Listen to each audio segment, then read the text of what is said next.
So how's it going, everybody? Thank you once again for stopping by my channel and checking out the video.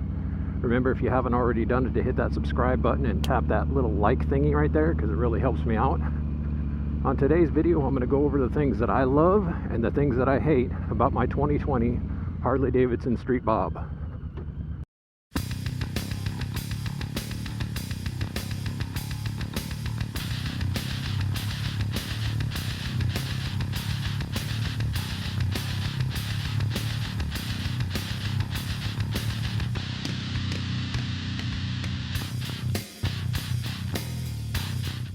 Now, a bit of a disclaimer, my list of loves for this bike is far longer than my list of things that I hate about this bike. But we're going to go over them anyways. And also, I had to really dig deep to find the things about this bike that I hated. And hate's a strong word, because most of the things that I dislike about this bike are simply just things that Harley chose to do when they were designing and building it that I just kind of question. And almost all of them, matter of fact, probably all of them, are fixable with aftermarket stuff. Save for maybe one or two, might be kind of difficult, but anyways. So the first thing that I love about this bike is the Milwaukee 8 engine. This thing is just so badass. The power delivery of this thing and the cruisability of this bike is just absolutely phenomenal. I absolutely love it. And when you put a good set of exhaust on it, it makes it even better. I mean, listen to this.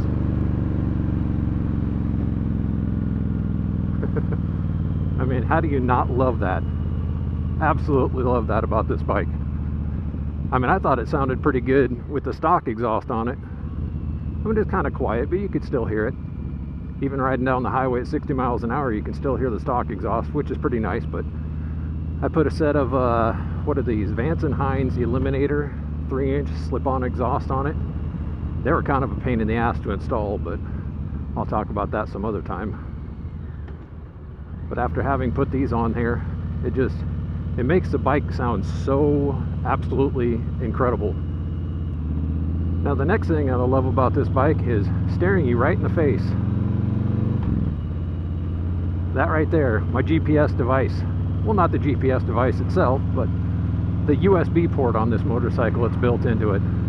I think that's just totally awesome that they did that. Harley does that to probably almost all their new bikes. I don't know. But anyways, this bike comes with the USB port on it, and I absolutely think that's really cool that you can plug in your phone or a GPS device or something else to charge it while you're riding, or having that GPS device on the handlebars is extremely helpful when I'm going places where I'm not exactly sure where I'm supposed to be. Just having that there in front of me is really cool, and I didn't have to screw around with wiring anything to the battery to be able to hook it up. So kudos to Harley for putting a USB port on your bikes. I think it's awesome. Now, another thing I like about this bike, and this is probably kind of controversial to some guys, I actually like the seat on this bike. To me, it feels pretty damn comfortable. I know a lot of guys complain that you can slide out of the bike or out of the seat under hard acceleration. I don't have that problem. Of course, maybe I'm just a puss when it comes to, really getting on it, because I don't. This engine is pretty damn scary fast, so. But I actually like the seat. I think it's really comfortable. I've ridden for an hour and a half in this seat and not had a problem with it.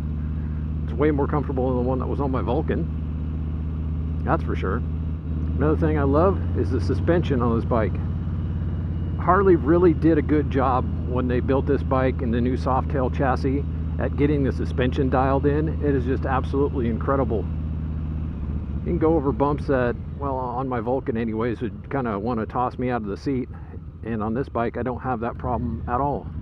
I've got the suspension dialed down to a 1 on the setting, so it's on the softest one. It's kind of like, that's where I like to have it. And for me, it works. Another thing I love about this bike was the ability to upgrade to LED turn signals and brake lights without having to do anything else to it. No relay plug-in, no different wiring harness, no having to do weird stuff to it. You just basically, you pull the bulbs out and you put in the brand new LEDs and you're good to go. I love that. My other bikes that I've done that to, I had to buy a relay for them or a different wiring harness or something just to make them work. And that can be kind of a pain in the butt. So at least Harley makes it possible that if you want to upgrade to LEDs on your motorcycle, it's super simple to do.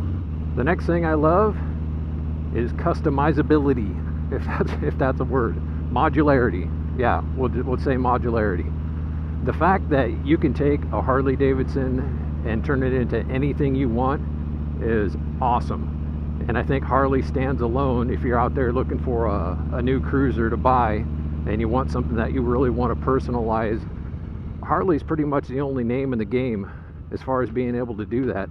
Yeah, there's a lot of aftermarket parts available for other, brands of cruisers out there like Hondas and Kawasaki's, but compared to Harley-Davidson's aftermarket support, they just can't compare. So Harley stands head and shoulders above everybody else when it comes to that and being able to customize your bike. Now, there are lots of other things that I love about this bike, but for the sake of, not having a video that's an hour long, I'm going to go ahead and skip the rest of them and start to talk about the things that I dislike or hate about this bike. Now, I know what I said earlier, hate's a strong word, so I don't really hate the things on this list. But Harley could have done a better job when they built this bike, as far as the things on this list are concerned.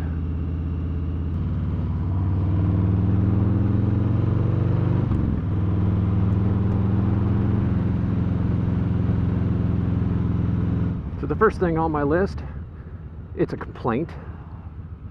Harley-Davidson, why oh why did you use brake pads on this bike that squeak and scratch and make noise? I think you could have done a better job sourcing the brake pads for this bike. It got something that's a little bit quieter. Now, I'm not complaining saying that the brakes don't work well, because they do. I even think the rear brake works pretty well. I know a lot of guys on the forums and things say that the rear brake on this bike is kind of garbage, which I guess it kind of is, because you really have to angle your foot down at a sharp angle to get it to really bite really well. But once you get used to it, it's not so much of a big deal. But under hard braking on the front, even the front one makes a little bit of squealing noise, and it kind of sounds like there's gravel or sand or something in the brake pads, which I doubt there is, but they could have done a better job getting brake pads from a different manufacturer or something that weren't so damn noisy. They're not extremely noisy, but when you're under braking, you can hear a scratching noise, and they make noise. So that's the first thing on my list. Okay, the next thing on my list of dislikes about this bike, hates, whatever you want to call it, is a kickstand. Now, I don't really know what the heck is on the bottom of this kickstand, because I obviously can't look at the bottom of it unless I get somebody to hold the bike up for me while the kickstand's up so I could check it out. But it seems to me, well, it feels like anyways, that there's like a diamond tip cutting blade or something on the end of this thing, on the bottom of it, because wherever you go and you put the kickstand down, it scratches the crap out of everything. Not that I care, but what's on the bottom of the kickstand? I don't understand why it's so abrasive, I guess. My garage has a bunch of scratches all over the floor. Once again, not that I care, from the kickstand. When I put the kickstand down, it leaves marks all over everything. What's on the bottom of the kickstand? I think I'm gonna, one of these days I'm gonna put it up on a stand and look at the bottom of it, maybe file down, there's probably some casting marks or something on there that just didn't get ground down or something like that.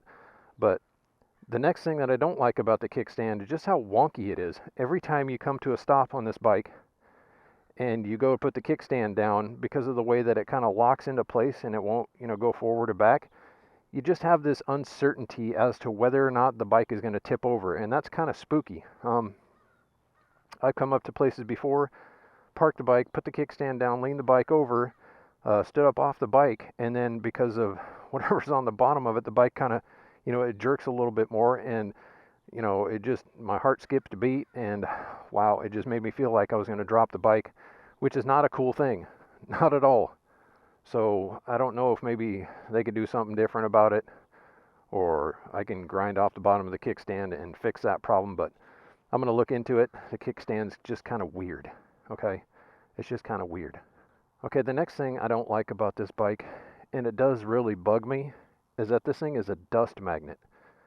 I could just go take this bike out after having cleaned it and ride it around the block and come back, and there's dust all over the rims. So I don't know if it's static buildup from, fresh manufacturing or something like that, and eventually it'll, stop doing that after I wash it a couple times, because I haven't washed it yet. All I do is, wipe the dust off it. But maybe after the bike's got a couple of washes on it, it will stop sucking dust up to it. That's about the only way that I can describe that. A nice dry day like today, nice weather out, you just ride it around and it just seems like the dust just attracts to it. So that really kind of bothers me about the bike. Another thing that I question Harley's decision-making process on are these handlebars. I don't know why they went with such a skinny profile tubing for these handlebars. They seem like they could have been fatter, because to me, anyways, it just seems like they're kind of toothpicky when you're looking at the rest of the bike. Like, they should have been bigger, maybe fat bars, or, like 1.25 inches, 1.5 inches, and then tapered down for the hand controls and things, but they just look kind of strange, But it's easily fixable by swapping out the handlebars on the bike, which I do have some more handlebars on order with my coastal kit, which I hope shows up sometime soon. Been waiting 2 months for it. What's up with your shipping lately, Harley? Yeah, pandemic, whatever. Nobody else is 2 months behind on their orders. Get me my stuff. Now, the next thing, this is probably difficult to change or correct or do anything about, the tank size. Now, don't get me wrong. I think when you're looking at the bike, the size of the tank really does kind of match with the aesthetics of the bike. It looks really kick-ass. It does. It's, proportional. It looks great. Even when you're riding the bike and you're sitting on it and you're looking at the tank size, it doesn't look tiny. It feels a little small, but if Harley would have made, like, say, a bigger, maybe 1 gallon bigger gas tank for this bike, it would have been freaking awesome. However, what I do like about it is the fact that you don't have a bunch of stuff, the gauges and things aren't down here, so you don't have to look down very far to see what you're doing. And that's the nice thing about this gauge cluster, is at a glance, you can just kind of look down at it and see exactly what you want to know. RPMs are prominent, your speed is prominent, your gas gauge is prominent. You don't have to look down and hunt for it to see your fuel level or your RPMs or your miles per hour. It's got the basic information, easy to read, even in direct sunlight. That's great. But the gas tank, if you were to want to put a bigger gas tank on it, I'm sure you'd probably have to order a new tank, which I think the one off the Softail Slim is a bolt-on, and the gauge cluster off the Sport Glide is a bolt-on thing. So you could do plug and play stuff, but then you're having to color match, get the paint job done, and do some other work, and it's probably going to cost you, I don't know, what would that cost? A new tank and gauges and paint job, you're probably looking at $2,500 to $3,000 to change the look and the size of the tank on this bike. So that really does kind of suck for some people. Myself, I have no problem with the size or the shape of the tank, but Harley-Davidson, you should have maybe went back to the drawing board on that just for a few minutes. Say, let's give them a little bit bigger tank, because I know it's a complaint about a lot of guys that are looking at this bike. They say the tank is too small, and that has pushed away a few people from buying this model of Harley-Davidson, because they want more fuel capacity and to be able to go on longer trips. But you can live with it. I live with it, and I think it looks pretty cool, to be honest. Another thing that I disliked about this bike, which I've already changed, when I test rode the other bike and when I bought this bike, the mid controls. I don't understand Now here's what kind of gets me about Harley-Davidson. A lot of big guys ride Harley-Davidsons, okay? But what they call mid controls are extremely cramped. So if you're a big guy, 6 foot plus, and you buy a Harley-Davidson and you have these mid controls, you're going to get cramps in your legs. I mean, that's just all there is to it. So why Harley-Davidson doesn't put factory forward controls on these bikes, I don't know. Even, like the Lowrider S, the standard Lowrider, what are the other bikes? I don't remember. All the soft tail models, but Harley-Davidson should just go ahead and put forward controls on these bikes. They feel so much better. And the whole thing about, the mids feeling like you have more control, well, it's kind of a mind thing, because since I've gotten used to these forward controls on this bike, I don't feel like I've lost any control. So I know in my other video, when I kind of went over and reviewed the forward controls on this bike, it felt like I said that it felt like I lost a little bit of low speed control. That's gone away, so it was just kind of a mental thing. If I would have never had mid controls and started with forward controls, I wouldn't have felt that way. So anyways, Harley should have put forward controls on this bike, so that's another thing I hate, which once again is a strong word. Anyways, everything that I hate about this bike, or quote unquote hate about this bike, it's all fixable with different parts. So that's the great thing about Harley-Davidsons. If you don't like it, buy a different part and change it out. You can't say that about every other cruiser on the market. Once again, Harley-Davidson stands alone in that segment of the motorcycle world. So love them or hate them, you can't deny the fact that Harley-Davidsons are modular, they're highly customizable, and they're highly personalizable something. Yeah, you can make them whatever the heck you want. Despite the things that I don't like about this bike, that I question why Harley did it, from the factory, from the drawing board, why they put them on there like that, maybe their intention was for people to make these bikes all their own, and that's great. Harley-Davidson makes beautiful bikes. Harley-Davidson makes reliable bikes, despite the stupid rumors that are all over the internet. It was probably true back in the day. Harley-Davidson wasn't all that reliable. Yeah, they went through some times and things like that where their bikes leaked oil and broke down, and customer satisfaction was low and blah blah blah. But there's a reason why people still buy Harley-Davidsons, and especially now with the new chassis models and the new Milwaukee 8 engines in them. These bikes are just freaking awesome. Anyways, I want to say thank you for everybody watching this video. Please leave a comment down below about maybe the things that you like or dislike about Harley-Davidson and your Harley-Davidson motorcycle. And I would really appreciate it if you hit that thumbs up and subscribe if you haven't already done so. Everybody, I want to thank you for watching me blab on about my motorcycle once again. So until the next video, I want to say everybody ride safe, have a good day, and we will see you later.